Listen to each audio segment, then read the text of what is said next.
This is superior, inferior, right side and left side. अब ये जो हमारा इंग्वाइनल कैनाल होता है वो एक ऑब्लिक कैनाल होता है लाइक दिस।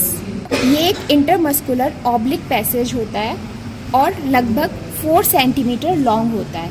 ये ऑब्लिकली प्रेजेंट रहता है। अब क्योंकि ये कैनाल है, कैनाल में 2 ओपनिंग होती है। इधर वाली जो ओपनिंग होगी ये एब्डोमेन के बाहर की साइड ओपन होगी एंड ये वाली जो ओपनिंग है ये अंदर की साइड से ओपन होगी। तो ये जो अंदर की साइड से ओपन हो रही है ये ओपनिंग कहाँ पे प्रेजेंट रहती है? फेशिया ट्रांसवर्सैलिस में, और इस ओपनिंग को हम बोलते हैं डीप इंग्वाइनल रिंग। और ये वाली जो ओपनिंग है ये एब्डोमेन के बाहर की साइड ओपन होती है। ये कहाँ पे ओपन होती है? एक्सटर्नल ऑब्लिक एपोन्यूरोसिस में। इसे हम बोलते हैं सुपरफिशियल इंग्वाइनल रिंग। क्योंकि यहाँ से स्ट्रक्चर अंदर जाती है एंड यहाँ से बाहर जाती है, तो इसे हम इनलेट बोलते हैं और इसे हम आउटलेट बोलते हैं। अब इसकी जो बाउंड्रीज होती हैं वो 4 होती हैं। This is floor, this is roof, this is anterior boundary and this is posterior boundary.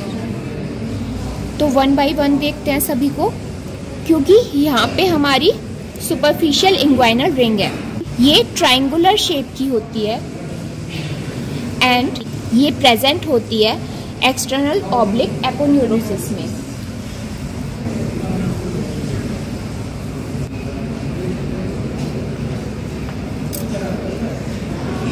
And यहाँ पे अगर हम देखें तो यहाँ पे हमारी डीप इंग्वाइनल रिंग प्रेजेंट है। मिड लाइन में मोस्ट प्रोमिनेंट पार्ट ये क्या होता है? Pubic symphysis. Pubic symphysis, this is pubic symphysis and pubic symphysis से ग्रोइन का लेटरल मोस्ट पार्ट देखें, this is anterior superior iliac spine.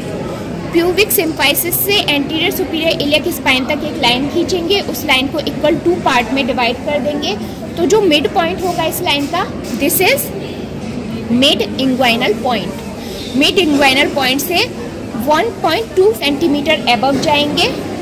1.2 centimetre above जाएंगे तो यहाँ पे एक रिंग होगी, this is deep inguinal ring. ये ओवल शेप की रिंग होती है और किस में प्रेजेंट रहती है? फेशिया ट्रांसवर्सैलिस में। तो अब वॉल्स देखते हैं 1 बाय 1। अगर हम इसकी एंटीरियर वॉल देखें, एंटीरियर वॉल देखें कैनाल की, तो सबसे पहले आता है स्किन जो हम रिमूव कर चुके हैं। उसके बाद आता है सुपरफिशियल फेशिया। सुपरफिशियल फेशिया को भी हम रिमूव कर चुके हैं। अब इसके बाद आता है हमारा external oblique aponeurosis. This is external oblique aponeurosis. ये फुल एक्सटेंट में होता है। जो हमारा स्किन था, सुपरफिशियल फेशिया था एंड एक्सटर्नल ऑब्लिक एपोन्यूरोसिस था, ये full extent of anterior boundary में प्रेजेंट है कैनाल की। लेकिन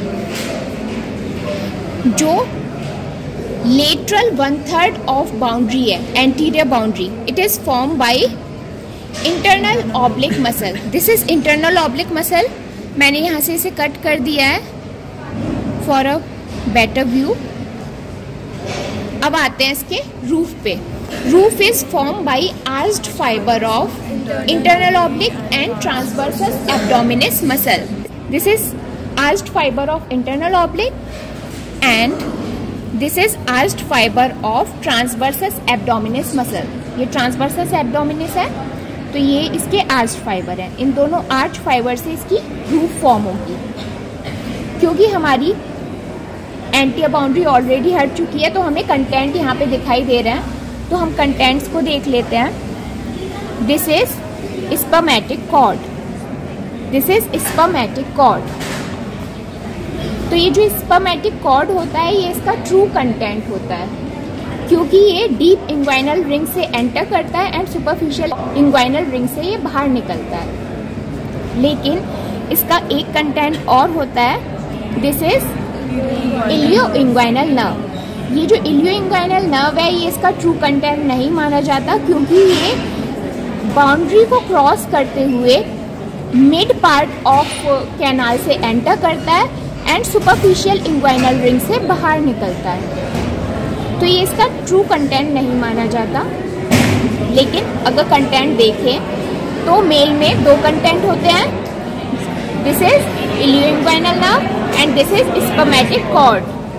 फीमेल में अगेन 2 कंटेंट्स होते हैं। स्पर्मेटिक कॉर्ड की जगह फीमेल में round ligament of uterus present होता है एंड उसके साथ इलियो-इंग्वाइनल नर्व भी प्रेजेंट रहती है फीमेल में। अब आते हैं इसकी फ्लोर पे। तो floor is form by inguinal ligament and inguinal ligament में कुछ रिफ्लेक्शन होते हैं, उसमें एक रिफ्लेक्शन होता है लैक्यूनर लिगामेंट। तो जो इसका मीडियल मोस्ट पार्ट होता है यहाँ पे प्रेजेंट होता है हमारा लैक्यूनर लिगामेंट। तो inguinal ligament plus lacunar ligament form करते हैं इसकी फ्लोर को। जो इसकी पोस्टीरियर बाउंड्री होती है उसमें अगर हम ओवरऑल एक्सटेंड देखें तो अंदर की साइड से पोस्टीरियर टू एंटीरियर आए तो सबसे पोस्टीरियर होगा हमारा पेरिटोनियम, जो यहाँ पे नहीं दिख रहा है हमें। उसके आगे होगा एक्स्ट्रा पेरिटोनियल कनेक्टिव टिश्यू, फिर उससे आगे होगा हमारा fascia transversalis.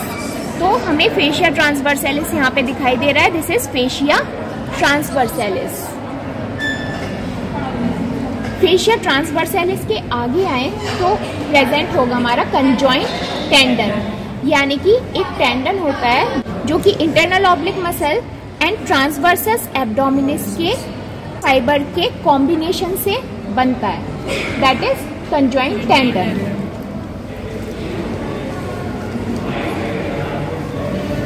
Here you can see this is conjoint tendon. This is conjoint tendon. इसके भी अगर हम थोड़ा सा आगे आए तो एक रिफ्लेक्शन जो कि इंग्वाइनल लिगामेंट से निकल के लीनिया एल्बा की साइड जा रहा है, तो इसे हम बोलते हैं reflected part of inguinal ligament. तो this is reflected part of inguinal ligament. तो पोस्टीरियर बाउंड्री में सबसे पीछे क्या था? पेरिटोनियम था, जो हमें यहाँ नहीं दिख रहा है। उससे आगे क्या था? एक्स्ट्रा पेरिटोनियल कनेक्टिव टिश्यू, जो नहीं दिख रहा है हमें यहाँ पे। फिर उसके बाद क्या था? Fascia transversalis, this is fascia transversalis. Fascia transversalis के आगे क्या था? Conjoint tendon, this is conjoint tendon, this is conjoint tendon. And conjoint tendon से एंटीरियरली क्या प्रेजेंट था हमारा? Reflected part of inguinal ligament, this is reflected part of inguinal ligament.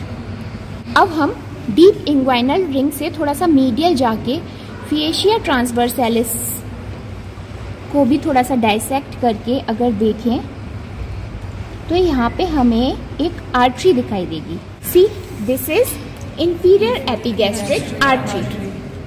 Inferior epigastric artery is a branch of external iliac artery. External iliac artery सबको पता है, common iliac artery आती है जो हमारा एब्डोमिनल एओर्टा है, 2 पार्ट में divide हो जाता है, right and left common iliac artery में। जो हमारी इलियक आर्टरी है, कॉमन इलियक आर्टरी, वो अगेन 2 पार्ट में डिवाइड हो जाती है। इंटरनल इलियक जो कि जेनाइटेलिया को सप्लाई करता है एंड एक्सटर्नल इलियक जो कि लोअर लिम्ब में चली जाती है। तो जो एक्सटर्नल इलियक है वहाँ से एक ब्रांच निकलती है just above inguinal ligament, that is inferior epigastric artery, this is inferior epigastric artery। तो ये जो inferior epigastric artery है ये रन करती है towards rectus abdominis muscle। तो ये क्या करती है, यहाँ पे तो ये प्रेजेंट होती है behind the fascia transversalis। फिर जैसे ये आगे चलती जाती है ये fascia transversalis को आगे की साइड से pierce कर देगी और ये एंटर कर जाएगी behind the rectus abdominis and आगे चल के ये एनास्टोमोस हो जाएगी विद सुपीरियर एपिगैस्ट्रिक आर्टरी। तो ये जो हमारी इंफीरियर एपिगैस्ट्रिक आर्टरी है ये ऐसे करके रन करेगी। तो यहाँ पे एक ट्रायंगल फॉर्म होता है बच्चों, दैट इज हेसलबैक ट्रायंगल। तो हेसलबैक ट्रायंगल की जो लेटरल मोस्ट बाउंड्री होती है that is inferior epigastric artery. जो इसकी मीडियल बाउंड्री होती है that is lateral part of rectus abdominis और जो इसकी इंफीरियर बाउंड्री होती है it is form by inguinal ligament. तो ये हमारा हो गया हैसेलबैक ट्रायंगल। तो अगर हम हर्निया के बारे में देखें तो अगर हमारा हर्निया डीप इंग्वाइनल रिंग से अंदर घुस के सुपरफिशियल इंग्वाइनल रिंग से बाहर निकलता है तो उसे हम बोलते हैं इनडायरेक्ट इंग्वाइनल हर्निया।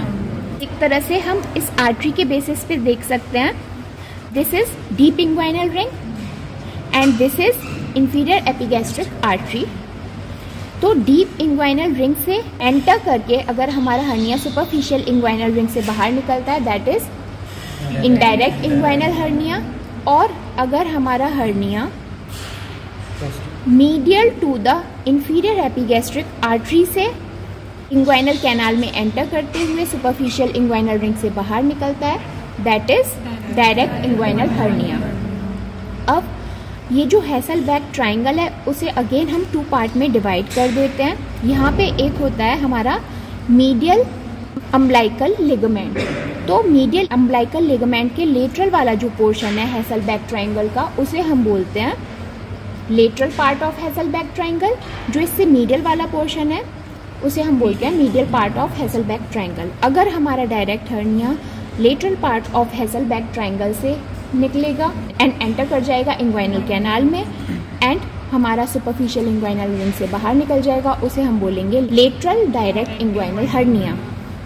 अगर हमारा hernia medial part of Hesselbach triangle से एंटर करेगा इंग्वाइनल में एंड सुपरफिशियल इंग्वाइनल रिंग से बाहर निकल जाएगा, उसे हम बोलेंगे मीडियल डायरेक्ट हर्निया।